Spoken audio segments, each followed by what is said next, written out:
Hey, hello everyone. Hello, hello. How are y'all doing? Let me go on and bring that all the way down. How is everybody? Can y'all hear me okay? I feel like my audio's not working. Why do I feel like my audio? Oh, I guess it is. Okay, all right. Oh, my goodness. I'm so sorry. Those of you who might be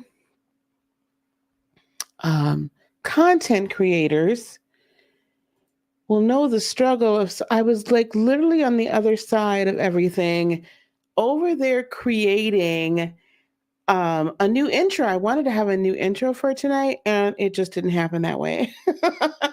I was like, oh no, it's 15 after. So I know it's a little bit late, especially on the East Coast. I just kind of decided I was going live tonight. I'll set up the live for tomorrow night earlier so that you all know to be here. But I thank you guys for all being here so much. We're going to talk about something that I I know we don't talk about a lot, or there's a lot of differing opinions of, and that is the topic of shadow work. I'm gonna talk about it tonight from the Carl Jung perspective, who in modern day times is like credited with being the first kind of, psychologically the first person to really bring this kind of shadow entity of man to the forefront.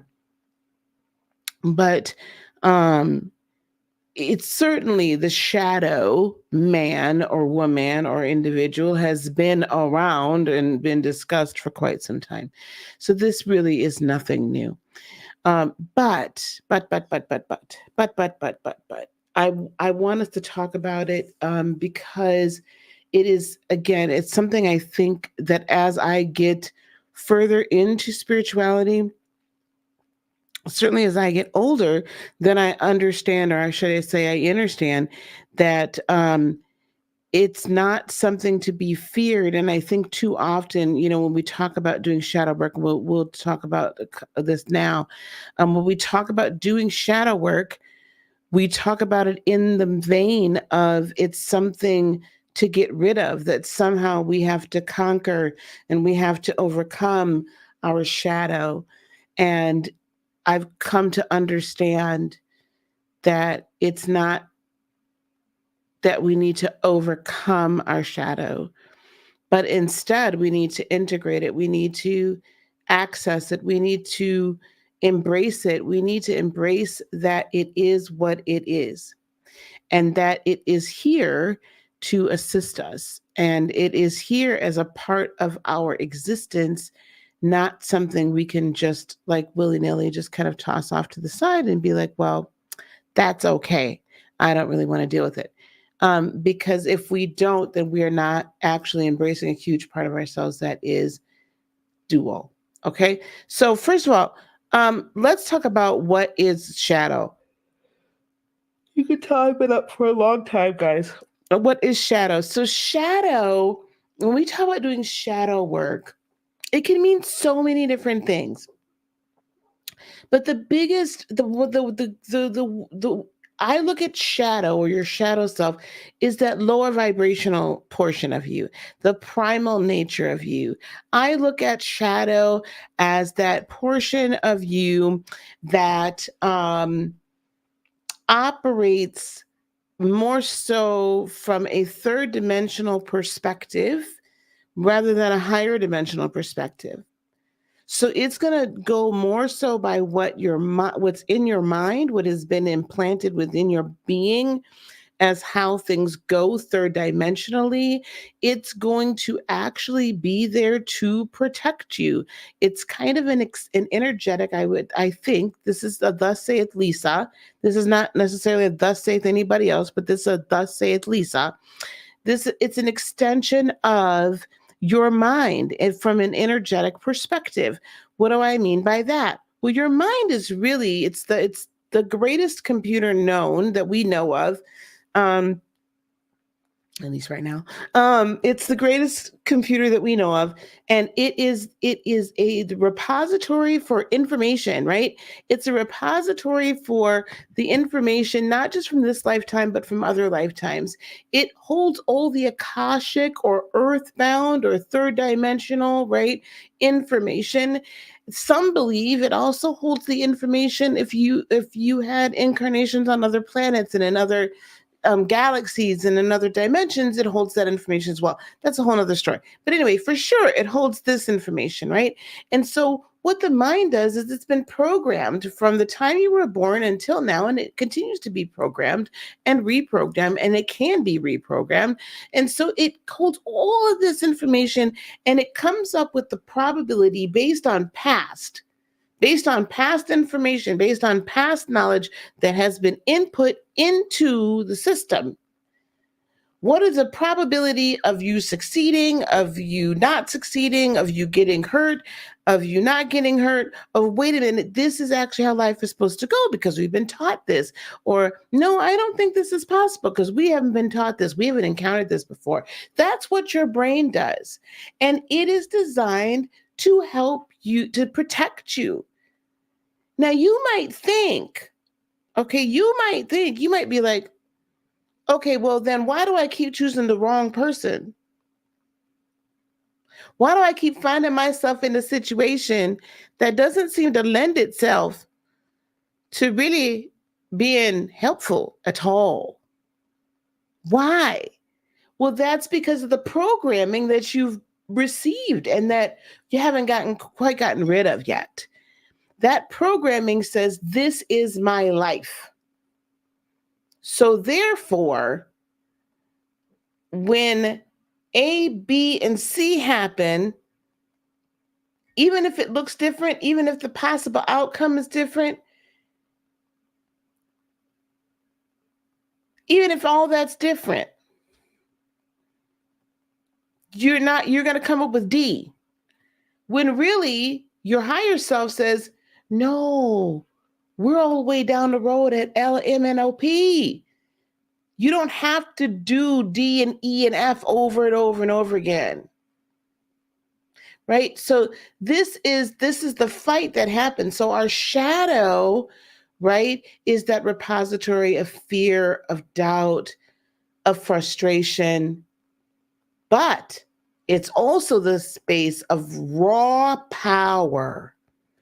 It's dense, raw power. Okay? Dense, raw power. I don't know how many of you guys that are watching right now are watching on the replay. And guys, by the way, if you're here right now, thank you. Welcome, welcome. Hello, hello, hello. Let people know that we're here talk. And like, I know this isn't the fancy schmancy. We're not talking about people's lawsuits and stuff. But this is something that's going to help you. So if this is the type of content that you want to get is metaphysical or spiritual or commentary that's going to help you get through this thing called life, in the words of my beloved Prince, then you're in the right place. Let folks know, come on over, because this is very important information for us to comprehend. So we're going to talk about all this stuff from different angles. And tonight it's going to be a little bit more from the Carl Jung and some metaphysics. And then, as this series continues, we're going to empower you to help you with more, okay? So your shadow energy, your shadow self is really dense light. If you guys remember in physics, light is particles, right? Everything is particles. Everything. Sound is even particles, okay? But everything is particles. And when you pack light in real super dense, and it becomes actually a black hole. So it gets darker the denser the atoms and subatomic particles get together. So it's trapped light. It is trapped power. Your shadow being is actually one of, if not the greatest source of unleashed and untapped power that you have available to you in this earthly plane. The problem is we don't spend enough time dealing with it, understanding it, understanding it, and then honoring it for what it's meant to do. I'm just going to say hello to everybody. Hi, Christina. How are you? Hello, dear. Symbolism. Hello again. You're really excited about this work? Oh my gosh. I've been toying with the aspect of shadow work and trying to read some books on it. Well, we're going to give you an intro to it today and why it's important to embrace it. And then I think what I'm going to do is I'm going to do a series. I'm going to do a shadow work series, guys. I think it's important for me to do that. Michaela says, I'm having a hard time in this chapter of my life letting go of programming. Child, baby. Uh-huh. We're going to work on that. And good evening, Anastasia. All right, here we go. So I'm gonna share with you some. We're gonna do I think we're gonna do this background, and then I'm gonna share this with y'all. Okay. So I have 3 different quotes from Carl Jung. This is Carl Jung.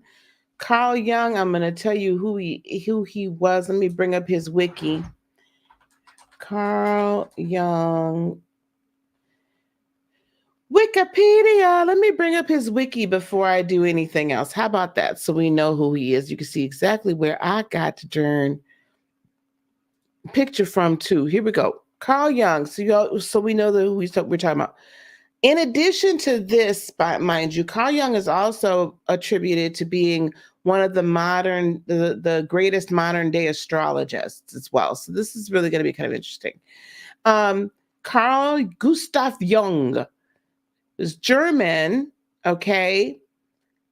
He was 26th of July. That would make him a Leo. That's interesting, right? He was a Swiss psychiatrist and psychoanalyst who founded analytical psychology. So he was also a scientist as well. Jung's work has been influential in the fields of psychiatry, anthropology, archaeology, literature, philosophy, psychology, and religious studies. Okay, he worked at a psychiatric hospital in Zurich.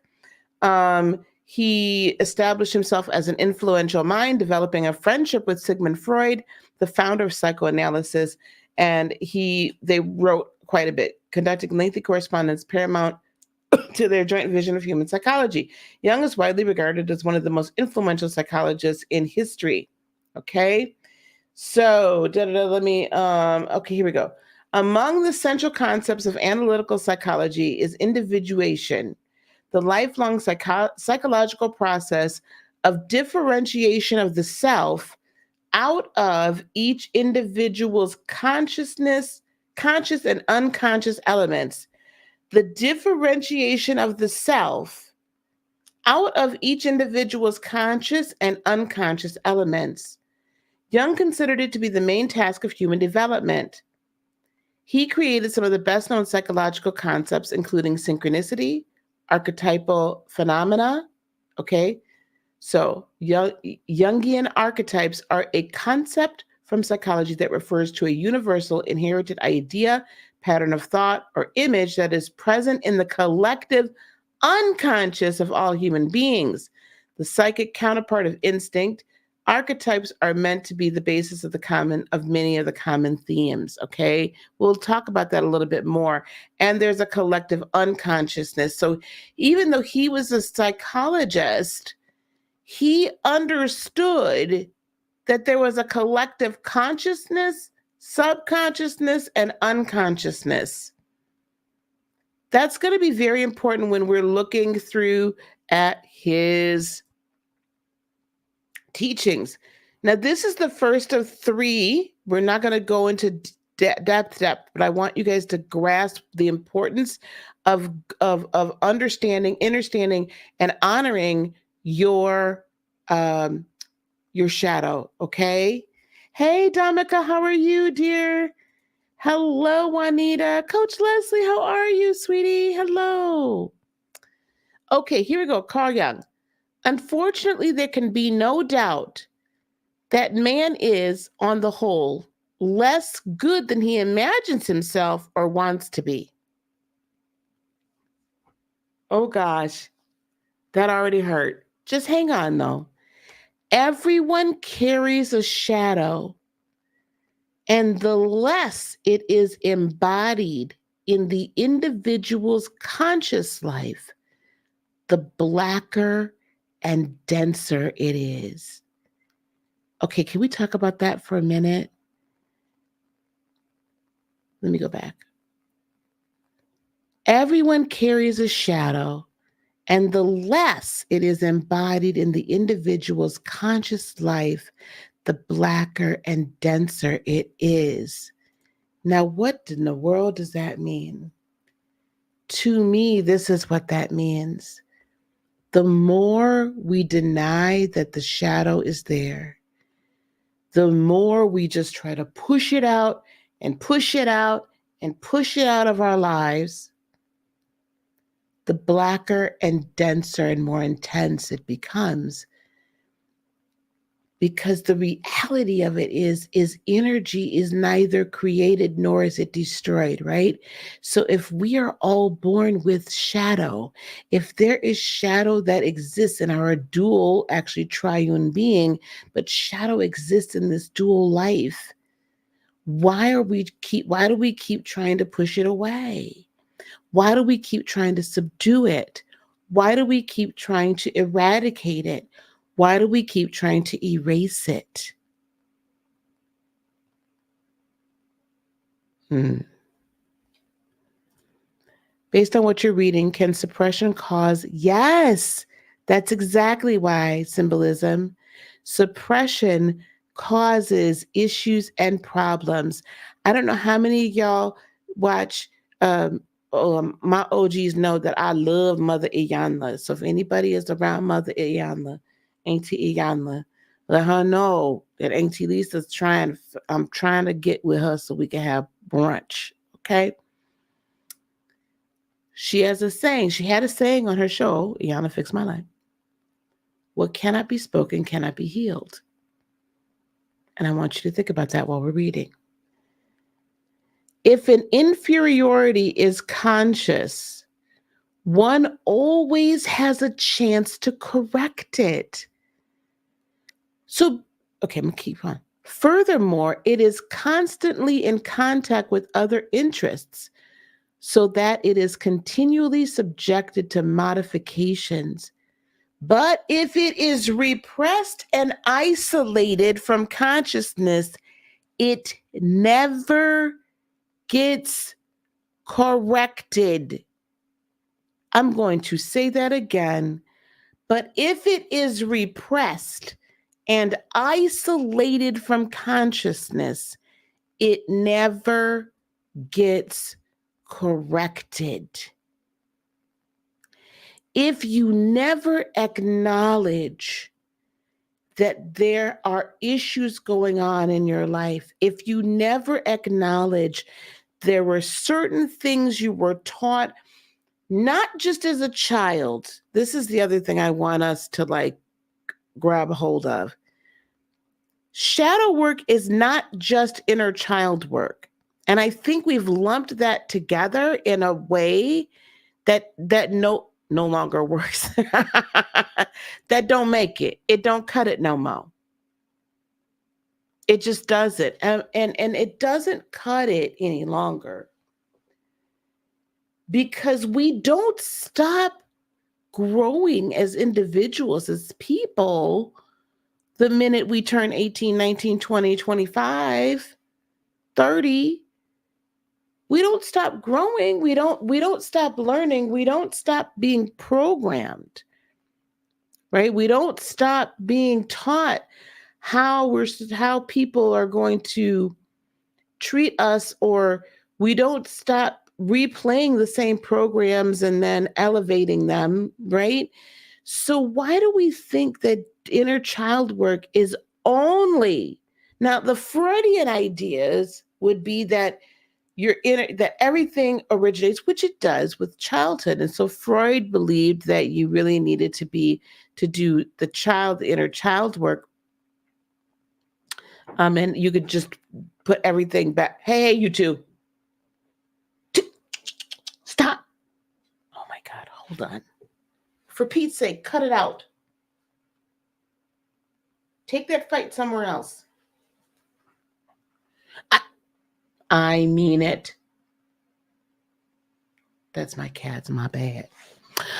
They literally about to sit here. I have a huge ring light. I'll show you guys one day. I have a huge ring light here.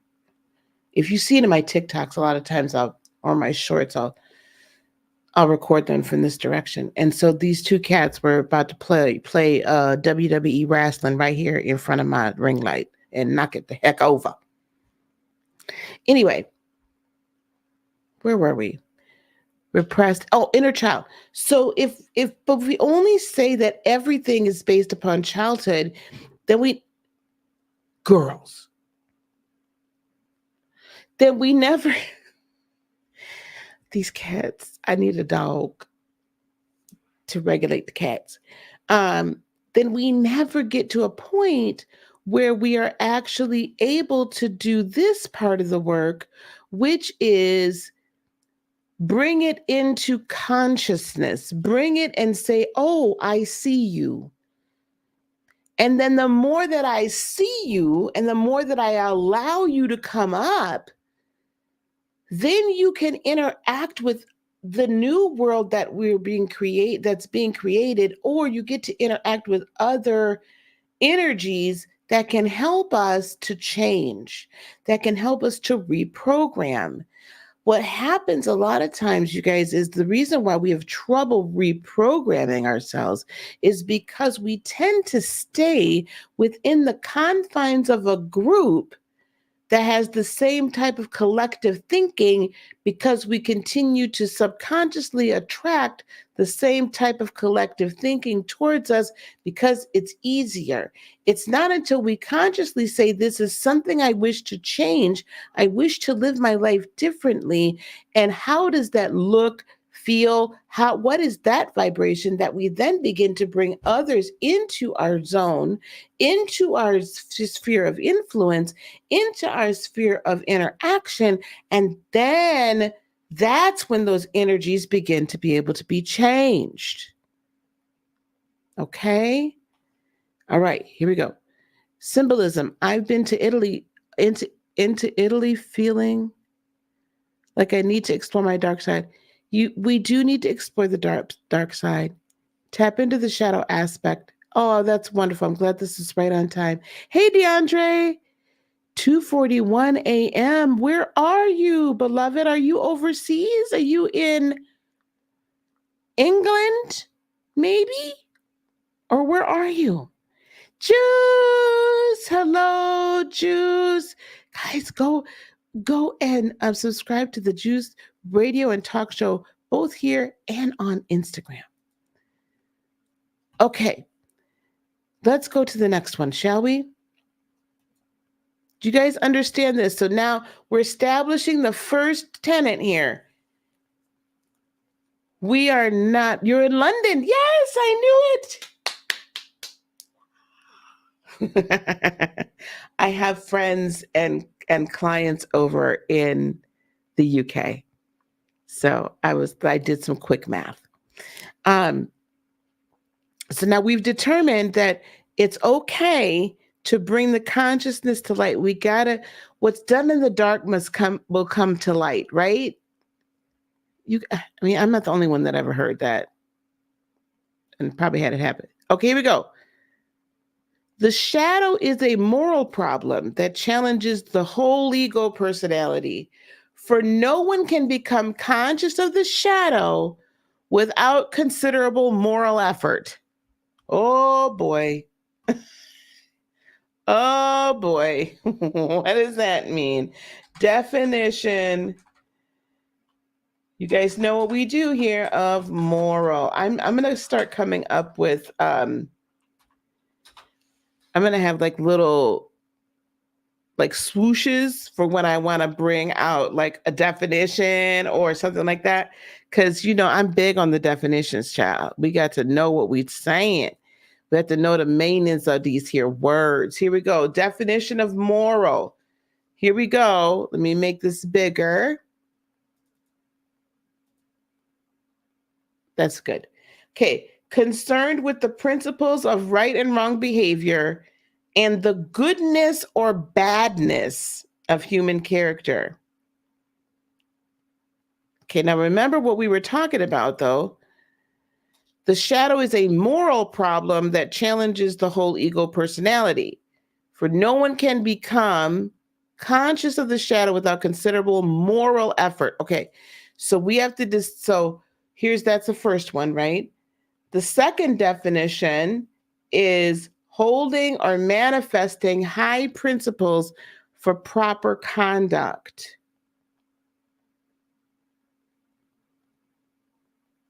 Holding or manifesting high principles for proper conduct. So if shadow work, the shadow is a moral problem. So it is a decision that we have to make. We have to challenge ourselves to make the decision of whether or not we want to dive deep into the depths of our very being, those areas that we don't want to look at. Because we've been told it's not proper to look at them. We've been told that that side of ourselves is, you just got to overcome it. You just got to get rid of it. You just got to, right? And instead of embracing it and then utilizing it for its proper purpose, because let's be real, we're all still human. To become conscious of it involves recognizing the dark aspects of the personality as present and as real. This act is the essential condition for any kind of self-knowledge. To become conscious of it involves recognizing the dark aspects of the personality as present and real. Okay, now this is story time. I want y'all to really, I'm going to be very honest with y'all. I am not always the bastion of peace, love, tranquility, nicety, happiness, and all of that. I'm not. I have my times and I have my sides. There are times, those of us that grew up in the church, do y'all remember when we used to say, you going to make me put my religion up on a shelf? Or I'm really not that saved. Do y'all remember that? Do y'all remember saying that? Because I remember saying that. I done said it multiple times. Okay. You know, now I don't do it near like, I mean, I can't remember the last time I cursed somebody out. That right now, that would take a lot for me to do. But there was a time in my life where I would curse somebody out real quick. I sometimes, can I just be real honest with you? Sometimes if I am not feeling you anymore, or like we have like issues, I would rather just not even like talk. I'll ghost. Sometimes I will ghost you rather than deal with it. Now I'm just being real. I don't do that as often as I used to, but there was that side of me. There's the side of me that every once in a while questions whether or not I deserve certain things in my life.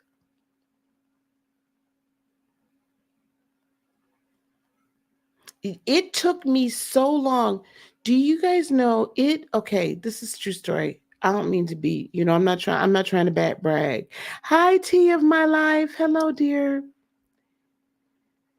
Um, there were a lot of years where I was working in corporate America that I now realize that I would self-sabotage. So remember the quote before, right? That if you don't bring this to the conscious level, then you can never deal with it. And we've talked about this before. Those of you who have been on my channel for a while, those of you who have not and you're new, I'm going to share this with you. So, there have been times where my father's programming, and if y'all grew up, then probably your fathers and your mothers probably told you similar stuff, if they, especially if they grew up in the 40s, the 50s, and the 60s, if they like were active, like, outside during that time, that you had to work twice as good to get half as much. And you know what I'm saying? Like, there's the struggle. Now, I'm not going to sit here and say that certain things don't exist. Like, I'm not going to sit here and say that racism doesn't exist and all of these things. But what I am going to say is, are you going to choose to live in a world that is ruled by that, or that is the exception to the rule? Because that's very different. For a long time, I was living in the rule, by the rule that racism was around every corner, and everybody, every person that was not of my same skin tone, that did not have as much melanin, that was a little melanin deficient, didn't like me just because I was melanin, rich. And I know I'm not as melanin rich as some of y'all, but that's not the point. Do you understand what I'm saying? And so that changed my whole point of view, even though, y'all, even though my mother is half Caucasian, my grandmother on my mama's side is mainly English with some French and a little German. I can trace my lineage direct. I am a direct descendant, direct, like I can go right back and land at Alexander Hamilton. Direct descendant. Like, the family is from my mama's side, we are part of like the Alexander Hamilton Society. Like, that's how close we are. So I had all this bloodline here, but yet and still, the programming, and I'm not saying it was wrong. I'm not saying it, I'm just saying that that's what the programming was. The programming said to me, no matter what I did, how much college I had, how intelligent I was, how hard I worked, there was only going to be a level to which I was going to be allowed to attain. And I even had convinced myself that it was going to take me till I was 50 years old before I would be making a solid six figures at work. Do you know it took me until I was 50?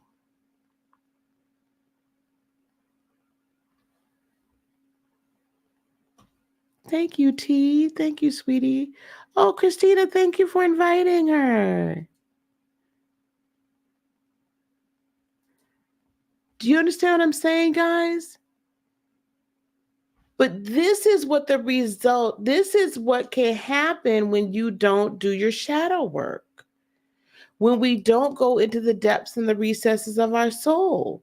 Do you know another way my shadow used to show up? I was quick, fast, and in a hurry to cuss you clean out if I didn't think you gave me good service, or you was looking at me some type of way, or whatever the case may be. I thought you was doing something to my children's. Like, honey, I would cuss you out stem to stern, and then step up in the choir stand on Sunday morning singing the Lord's Prayer just as loud as the next person. Now, how many of y'all that was y'all might, some of y'all might still be there. Was another area of shadow, because we're going to revisit all of these things. Another area of shadow was because of how my upbringing was, because my father was a very violent man. Okay, he was very violent, and the household was ruled by fear. I then had a succession of very bad and very toxic relationships. I had a succession of, my father was a narcissist. So I'll leave that part alone. I had a series of very bad, very, very bad relationships, all based on my father in different forms. I led with my body instead of understanding my own self-worth.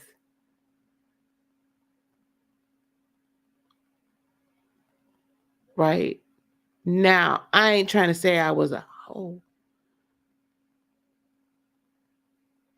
I'm not saying that. I'm just saying I led with my body. So when I started, like, after I started having kids, and then, I bounced back from baby number one. I kind of bounced back from baby number two. By baby number three, baby, I wasn't trying to bounce back to nothing, child. But anyway, the point being is that if I, depending upon my weight or whatever, that I had a different image of myself. A and B, I used to have a saying. I'm really being real with y'all. I know this is after a little bit after dark. I hope y'all children are in the bed. Um, I used to have a saying that you'll never cheat on me but for lack of sex. That'll not and not and you'll never. You could tell the lie if you want to that you were not being satisfied, but that'd be a lie. And that's what I mean. I would proudly say that. Now, some people would say, "Girl, go ahead on." No, no, no, no, no, no, no, no, no. No, that's shadow. That's lack of self-love. That's living in fear. That's thinking that and we talked about this last night, where I would have relationships that I could control the other party in some way, shape, form, or fashion. Either I made more money than them, or I had more education than them, or that I was older than them. I had to have some level of control. And can I also say too, now I'm being real with y'all. I'm exposing my shadow, because what cannot be spoken cannot be healed. This is the moral dilemma. Am I going to allow myself to be so full of my ego and so full of myself that I am unwilling and incapable of identifying those areas that yet still sometimes every once in a while plague me? Because I can't get to the root until I can actually identify it. You can't dig up a weed and dig it up from the roots until you identify the fact that's a weed. Otherwise, you might be digging up perfectly good flowers or perfectly good trees, right? So you got to be able to identify the weeds that are in your garden that are choking yourself out, choking out your harvest, choking out your light, choking out your powerful life. Now, so then I would have a series of toxic relationships, right? Either there was all those things, I could control them, or they were emotionally unavailable. Does that sound like anything that anyone has ever encountered? Emotionally unavailable. And guess what? The ugly little truth is that I myself made myself emotionally unavailable so that I wouldn't get hurt.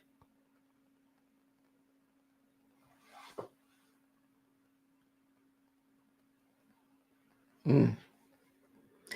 This is why I feel that it is very dangerous for us to not deal with the shadow. It is very dangerous of us to just simply say, because of whatever the belief system is, that we cannot, that, oh, we're fine. Everything's just fine. Just get dun, dun, dun, dun, dun, dun, dun, dun, dun. Gonna get rid of all that shadow and be filled with light. Well, honey, yeah, you could be filled with light, but we still live in a dual world, where there's light, there's dark. Because the light cannot exist without the dark.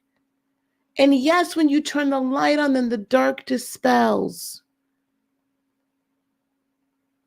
But that doesn't mean the dark disappears. It just means you can't see it. It hasn't overtaken the space. But it doesn't mean that it no longer exists. And those are two very different concepts. You see, now I do embrace the fact that there is a piece of me that tends to be emotionally unavailable. And sometimes I want to choose people that's emotionally unavailable. Well, Lisa, why do you do that sometimes? Well, Because quite honestly, I'm working all the time. I'm doing all these other. I honestly don't have any extra energy right now for a relationship. Now, some people will say that that's a bad thing or whatever. Okay, whatever, that's fine. But that's that dark side of me that's just like, you know what? I ain't got no time for no relationship, so please don't fall in love with me. Please don't. Please do not do that. Not right now. I'll let you know when it's time.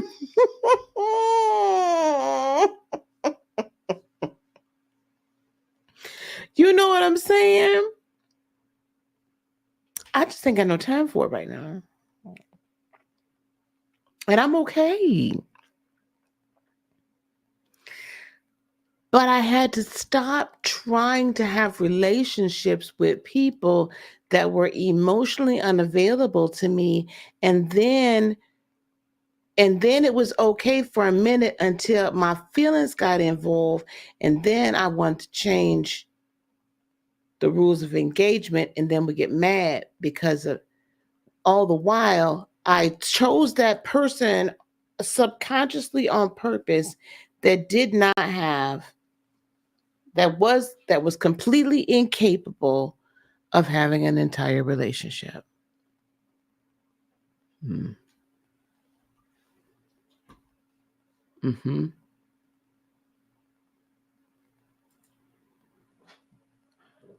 Thank you, honey. Yeah, we're doing some real talk tonight. Yes, Tea of Life. I'm so glad you joined. Thank you, guys. I see this is a safe space. I told y'all that I really that I want this channel to be a safe space. Hey, Queen Chief of Three Kings. Yes. Yep. You used to choose, but yeah, that's right. I don't date anymore. See, Leslie, and you know what? And I bet you and I are just perfectly happy, aren't we? But we've embraced that side of us, and it's okay. When I'm ready to work on that aspect of myself, then I will. But for right now, no. And in actuality, my knowing that that is an area of shadow in my life and deciding consciously, am I going to work on that right now? Is that really that important right now? No, I'm not going to work on it. Do you know why I'm not going to work on it? Because actually, right now, it's empowering me to do other things. So I've taken that shadow of, I'm really not emotionally available for anybody right now. And if I were to say that just in just general conversation, if someone were to clip that, they'd be like, "Ooh, this child, how could she call herself an energy healer and a teacher and a mentor and a this and a that? She ain't even emotionally available for anybody in a relationship." No, I'm not. But guess what? Because I know I'm not going to go out here and try to have a relationship with anybody right now, which means I'm not going to expend that energy right now in trying to put that energy into having a relationship when I really want to put that energy into building my business and increasing my impact, building my YouTube channel, all these other things. I have other things I wish to do. When I'm ready and I want to have that, we'll work on that and I'll be fine.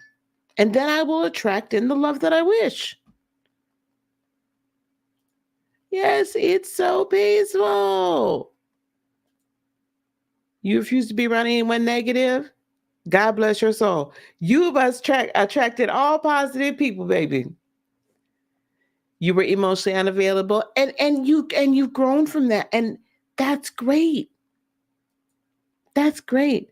Is there such a thing as not being emotionally available for your own self? Oh, yes, there is. That's called lacking self love. That is another area of shadow work where we work on that self image, self love. Because if you don't feel like you deserve good things, if you don't feel like you deserve love, you're not going to love yourself. All right, here we go. Let's go to slide. Remember, I only got 3 slides. Here's the last quote. I love this one. Filling the conscious mind with ideal conceptions is a characteristic of Western theosophy. Now, here we go. Definition time. Sophie. Definition of theosophy. Here we go. Theosophy is, see, we look up all words.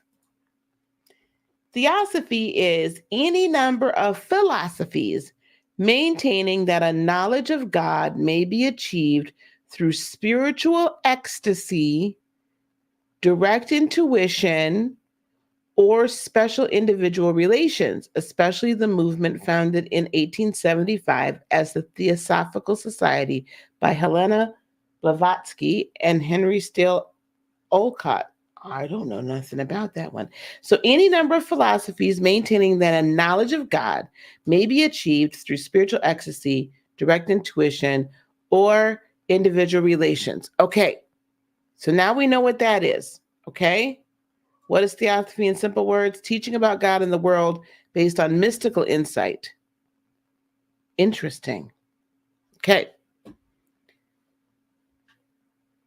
Now, whoops.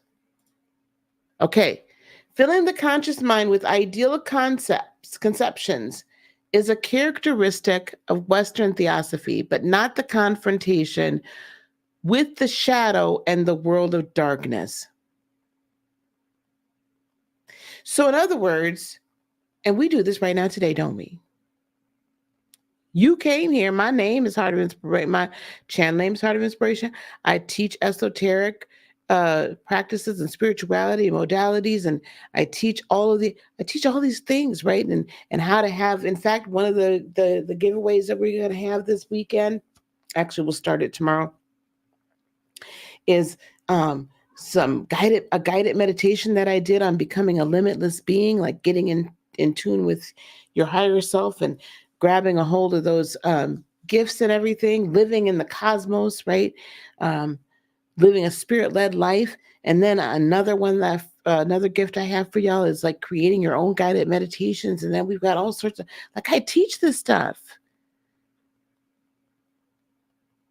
That the connection to God, to the divine, is done through an individual relationship. It is done through direct contact between you and the universe, because you are the universe and you are God, an aspect of. And, now the spiritual ecstasy part, child, now that part, I feel like he was talking about folks, getting slain in the Holy. I don't think he was talking about the Holy Ghost people, but he might have been, because, there was Quakers and stuff then. So, this spiritual feeling, right? Yeah. This spiritual thing. Oh, Tea of Life, please everybody go and subscribe to Tea of Life as well. I will subscribe to you, dear. Oh my goodness, you want to create a podcast? Oh, yay.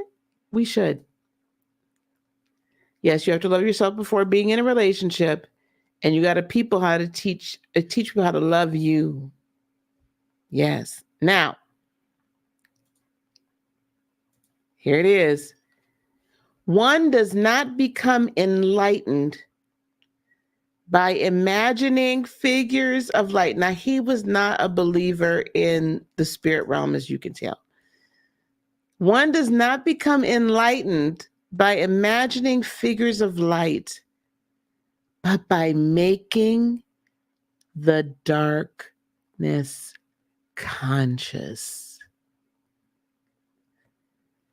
One does not become enlightened by imagining figures of light, but by making the darkness conscious.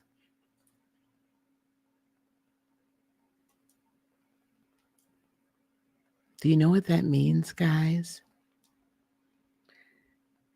You can talk to all the angels, all the guides, all the ancestors,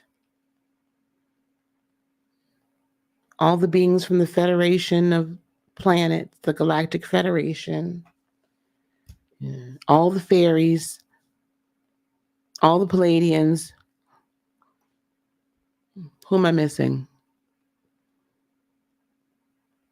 You can talk to the Holy Ghost, you can talk to Jesus, you can talk to God. creator source, the great spirit. You can do it all day long, all night long. But you do not become conscious through that practice. You become conscious by making enlightened, by making the darkness conscious. The point of us being here and having a human experience, or one of the main points, is also for us to work through certain things, karma, whatever, that then allow us to clear, allow us to experience, allow us to, I don't want to say tame, but understand, comprehend, wield, embrace that other side of us that is not, quote unquote, of light, because that is what actually makes us human beings. That is the experience that we have as third dimensional beings that higher dimensional beings don't actually have. Higher dimensional beings that are high frequency beings don't have shadow in them. There are other dimensional beings that vibrate and operate on a very low, guttural, primal, I don't want to say evil, but I guess one would say evil vibration. That's what we would call demons, right? Reptilians, demons, whatever. They are not of this dimension. They are not bound by the 3D, right? So they are of other dimensions, but their vibrational set point is at a lower frequency. They don't have the desire. They're not desiring to be of the light of good, of free will, if you will, right? They want to enslave, and they want to dictate and control, and they feed on fear, and they feed on pain, and they feed on, right? That's what feeds them. It's not your angelic being, but they're not of this dimension. They're not of this world. So it's not simply tapping into other dimensions that gets us to a point where we're enlightened. It is being, yes, aware and understanding that we are at our core and in our totality, we are eternal beings. And this is but one short lifetime in the length of eternity, which is incomprehensible. And that we chose to come here and deal with this. We chose to come here and live this life so that there were things that we could experience, because Creator in and of itself still wishes to interact with its creation and have individualized experiences. So that the huge macro computer in the cosmos learns and grows and expands. Until you bring the dark side of yourself to the light, you are not going to be enlightened. All you're doing is piling on neon lights and putting glitter and fairy dust on top of a pile of poop.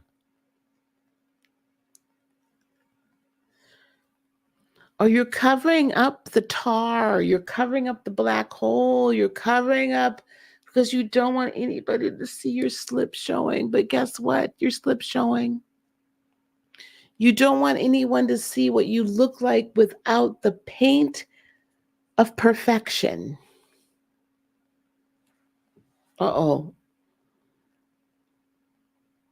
Without the cloak of spirituality and the cape of crystals, the robe of religiosity. You don't want anyone to dare see you like that. Because, oh, they might not love you. They might not care for you. They might not like what they see if they saw behind that curtain.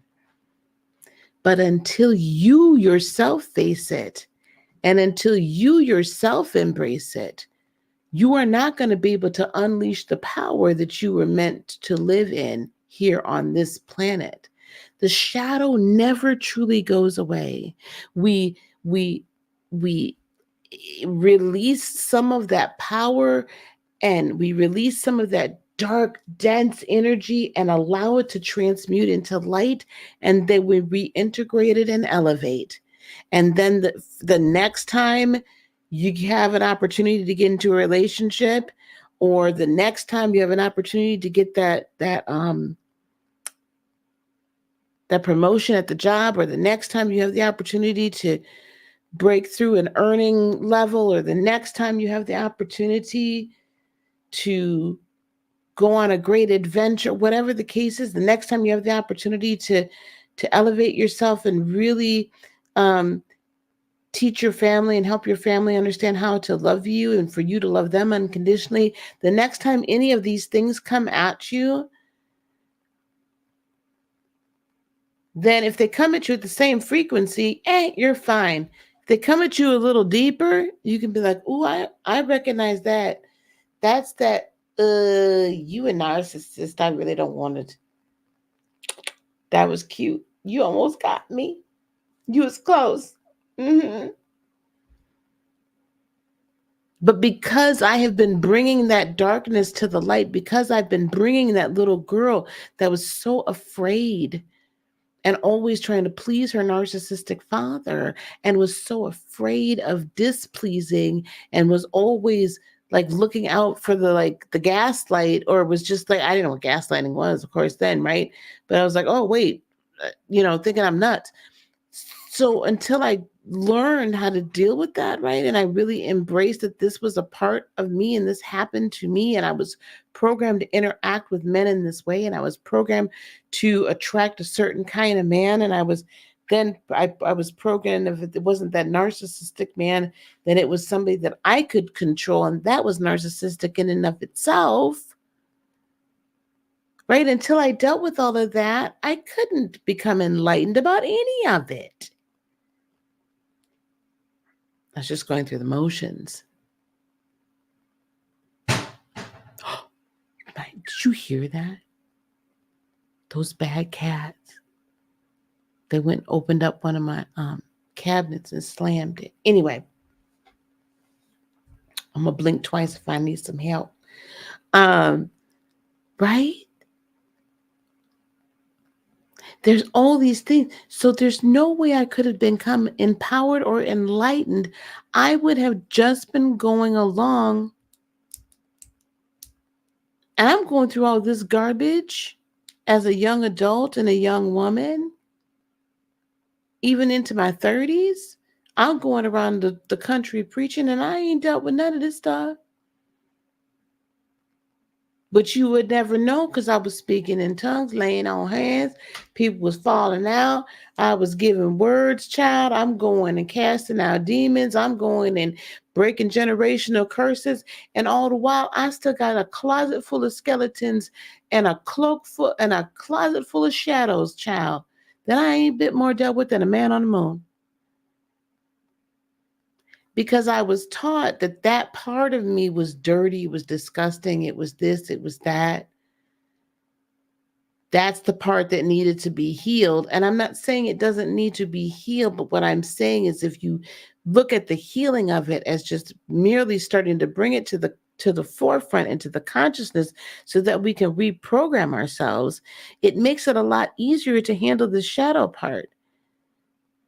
And again, there's some parts of me that would be considered shadow that honestly, I'm cool to embrace at the moment.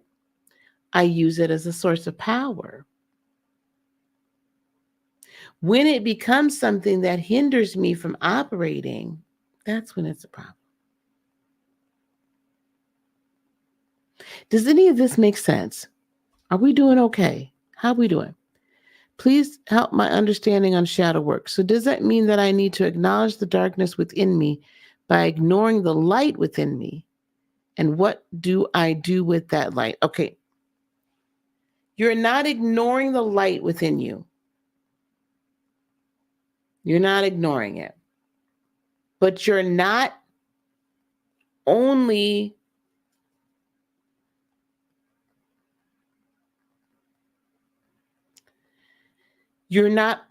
acknowledging the light.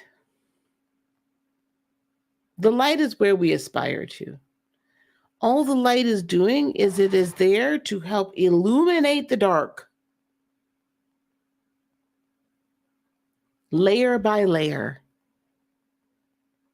We go deeper and deeper, and then we see more and see more, and then we illuminate. So layer by layer. But a lot of times what'll happen is you'll get people that'll be like, yep, I'm gonna do my shadow work, I'm gonna get rid of it all. I mean, I've heard people say this over the years. And they're shadow work specialists. And they're like, nope, we got to get in there and get rid of everything. Just take it all out. You're never going to do that. You're fighting a losing battle. You can only go by layers. And if you go too far, too deep, too fast, it really hurts your psyche. So instead of being afraid of it, and instead of being in shame of it, right? Really like it, making it, just accept it for what it is. Because the minute you accept it for what it is, the minute I accepted that I'd be just randomly angry about something because I had been programmed to look for the boogeyman that was trying to do me in at every turn. Well, I was programmed because of that. I can go all the way back to childhood if I want to, but then we can come up further, right? Because if you grow up in a household that's where there's a narcissistic parent, nothing is ever good enough. And you're always trying to like duck and dodge. And how am I going to get, you know what I'm saying? Like, how am I making sure that we keep them happy? And so nothing's ever right. Nothing's ever good enough. That's what I mean. Once we bring the darkness to the light, the darkness disappears. So how am I supposed to deal with darkness if it keeps disappearing? So once we bring the darkness to the light, the darkness disappears. You're right. But there's more darkness underneath. There always is. There's kind of big roots that we pull up, but there's remnants, again, because that's what keeps us human. Otherwise, if we had no more darkness left in us, no more shadow, there'd be nothing left to kind of anchor us to this earth. And then that's when we transition, when our work is done. So how we deal with the darkness is as it's dissipating, as we're releasing it as power, then we reintegrate it and we elevate. And so what happens if you've got something, like if I've got this thing, right, and here's this, and then let's say I were to take this off and I would put it underneath. Well, I've helped it, right? I've loosened it, I've released it, and now I'm going to reintegrate it and elevate it underneath and raise up the next level. Okay? Okay, awesome. Excellent. Hey, Timo Talk, welcome. Welcome to the membership. Welcome, thank you. Hello, Regina. Okay, oh my gosh, guys. Wow, we've gone through a lot. We've been here for an hour. Did that help you guys? It's making sense. Excellent. It's making sense. I'd love to hear that. I think what we're going to be doing, guys, is we're going to do like every Monday. I'm sorry, my friend, her partner was in open heart surgery earlier. She just texted me.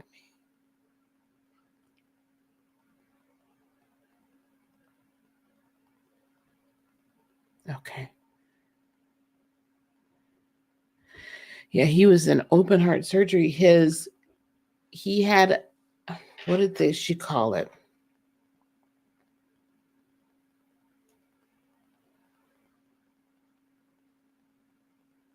A dissected aorta.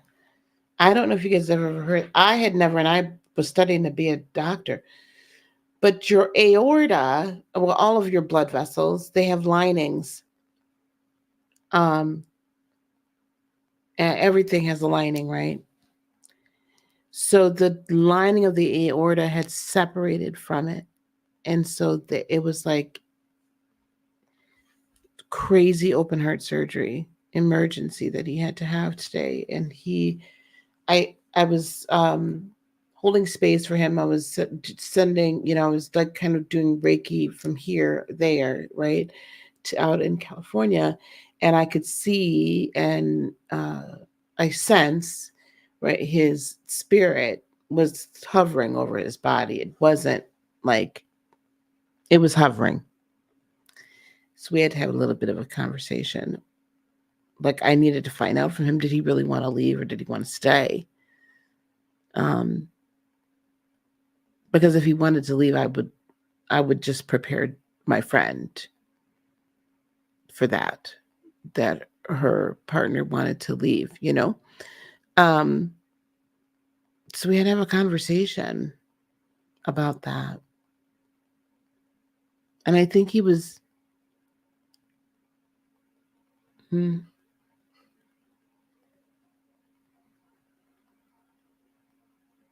think he was, um, not sure.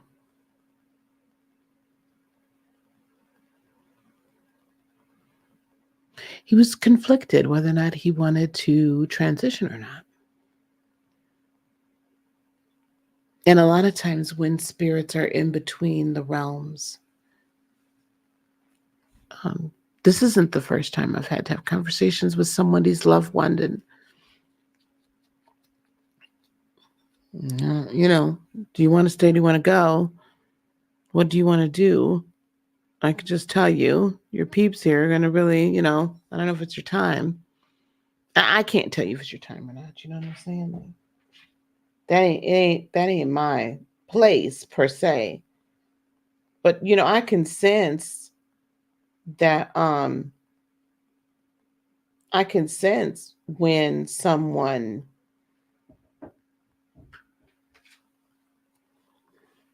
sense when it is truly, truly their time or it's getting close. You know what I'm saying? Like, I don't know. It's hard to describe, guys. But anyway, I just knew really, I shouldn't say I knew. It was complete. This was a situation where this one was completely up to him. Do you want to stay or do you want to go? Because you could really go either way. You've done you've done what for the most part, what came here to accomplish. Certainly there's always more work to do, but that was a tough one. That's a tough one. Um, it's tough when they're in between the worlds and they've kind of sensed what it's like to transition completely. Um, the freedom and the light and the lack of pain and suffering.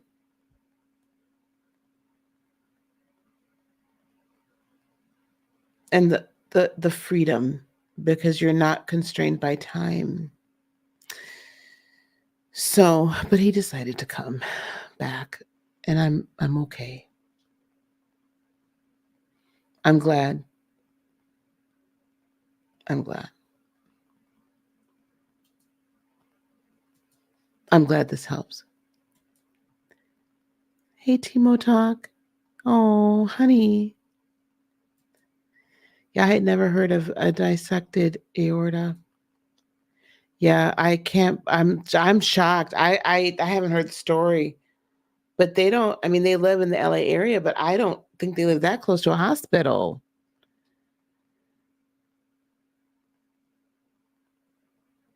Yeah, I know. It's just, sometimes we get tired, and it's not that. Well, that's a whole nother story. I don't even know what to say about that. You wanted to transition and weren't allowed to. Yes. Right. So I think between the two of you, Timo talking and Christina, like, you guys get it. Like, when you're a medium, it depends on how much you develop your mediumship, right? And develop your sight into the other realms. But I've helped a number of people transition. I've been there. Like, I think I was telling some of the stories last time we talked, about how, I've had people's relatives, they'll call me and they'll say, so and so passed, I'm sorry, whatever, whatever. And not whatever, whatever, but you understand what I'm saying. And next thing I know, they're in my kitchen, or they come see me that night, or, I'm sitting on the couch and here they come.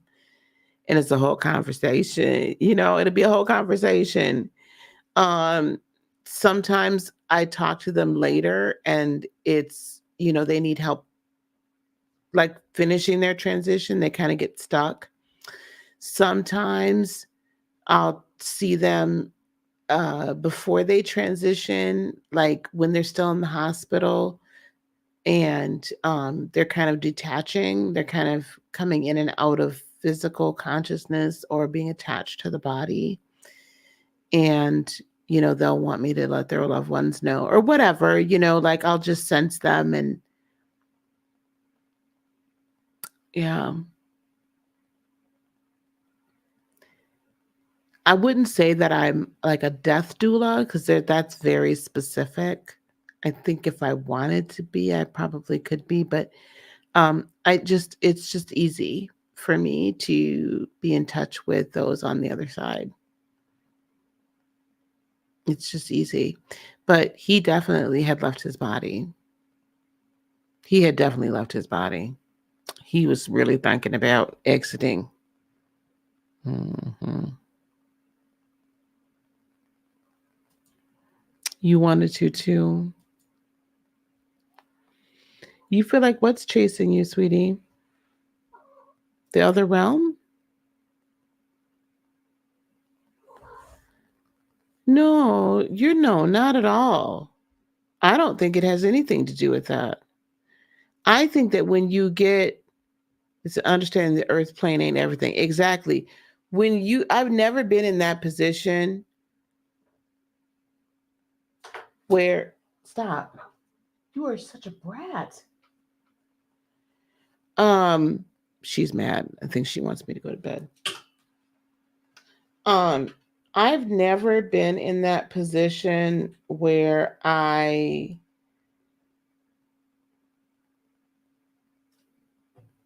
um almost done.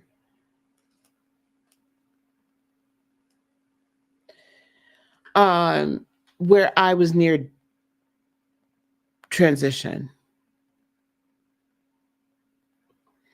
I've I astral travel all the time. So I know what it's like to have the sensation of not being in your physical body, but not due to transitioning. What I do know is if that sensation is anything like astral traveling, I can see why people have a hard time wanting to, because I don't necessarily always want to come back.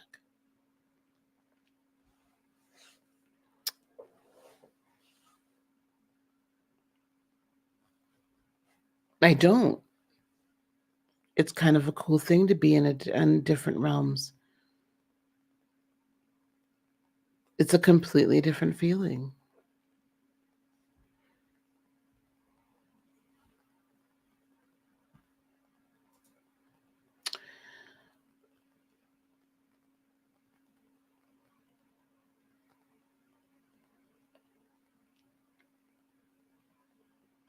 Timo, let's have that that's an interesting point of view.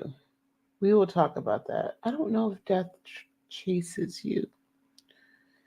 If you were meant to go, you would have gone. If it was your time, you would have gone. Just this, just that simple. So don't feel like anything's chasing you. I'm so new to this and newer around anyone who understands. Oh, I'm so glad. Okay, guys, I'm gonna let y'all go. I'm not gonna hold you. So tomorrow night, what we're gonna do tomorrow night, I'll get on earlier. I promise. Tomorrow night, we'll do some astrological readings of the full moon for the full moon, new moon, full moon. For the full moon, we'll do some astrological readings for the full moon, and then the following night we'll do some tarot readings. Okay, so tomorrow night's gonna be astrology.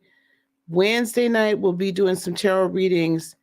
And I think probably what I'll do Wednesday night too is I'll open it up so you guys can, so to give you guys readings, even online. There'll be short readings with super chat to the front. Okay, that's what we'll do. All right. So get your coins together. As my friend would say, get your check together so you can deposit your check, PayPal and Cash App. Is it possible to astral project and not be able to get back? Not unless you want to.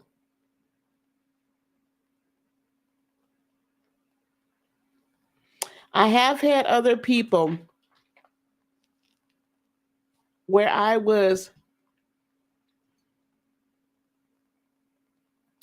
it's some sort of assisted meditation where they were kind of directing me into the state, into the astral. And I allowed myself to be guided by them and directed by them.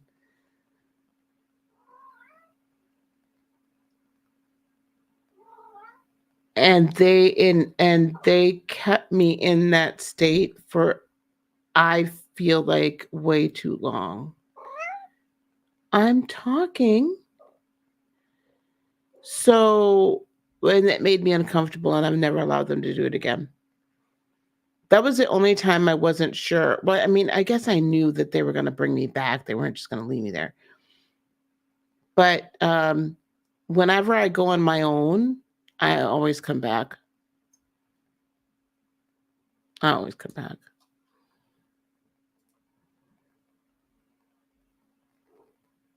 I don't see how. You're welcome.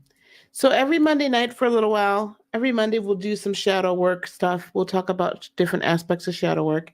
Tomorrow for sure, I will have everything together for you guys to download the freebies and all that kind of good stuff. I'll have all my Black Friday stuff together. So we'll have that ready for tomorrow. And we're going to have an astrology course for you guys. We're going to have an unlock in your intuition course for you guys. And we're going to have these won't be free, but they're like very minimal. And then we're also going to have a guided, a deeper guided meditation course where you can create, like I really go in deep into intonation and frequency and this and that. So that you can create it for yourself and or for your clients. Okay. All right. Awesome. I believe you can be guided where you aren't supposed to go. I think you can too. Depend if you give that up. I guess it's the bringing me back and refusing to let me sign. You have every right to sign a DNR. What are you talking?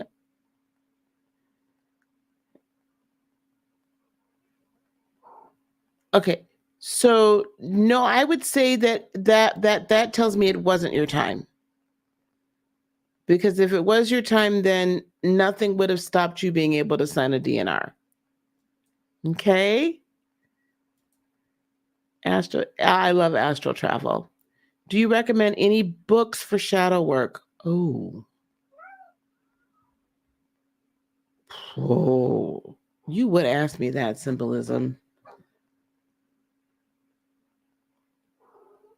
Not off the top of my head, but come on back tomorrow night when we're doing our full moon readings and I'll have something for you. Promise. Yes, you have a great night. You have a wonderful night.